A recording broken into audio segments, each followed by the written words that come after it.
Democratic Senator and 2020 presidential candidate Elizabeth Warren wants to break up big tech companies, claiming companies like Facebook, Google, and Amazon hurt small businesses and innovation.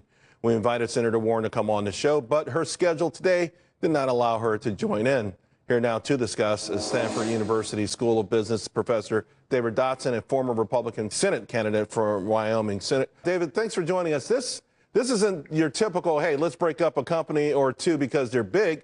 She wants to dismantle prior mergers and just completely take it all apart. Your thoughts?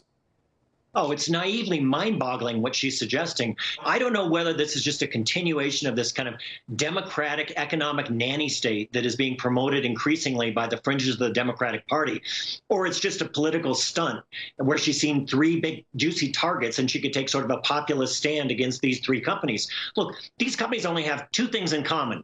The first is that they've been successful, and the second is that they sell things over the internet. That doesn't mean that the government should take their regulatory chainsaw and arbitrarily decide if you get to be a certain size, that must be bad, and so we're going to cut you in half.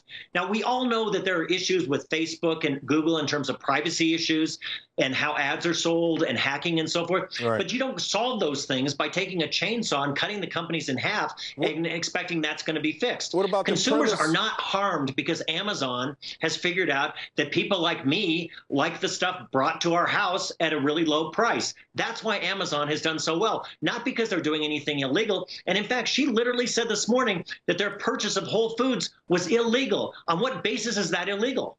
Real quick, we only have 30 seconds, but what about the idea that it's not hurting the customer, but it's hurting small businesses? Well, I think that's absurd because if you look at how many self-published books on Amazon, it reached 1 million this year. Never before. More things are sold by regular people over the internet now as a result of the democratization of the internet, whether it's all the way from eBay back in the day to Amazon to Facebook and so forth.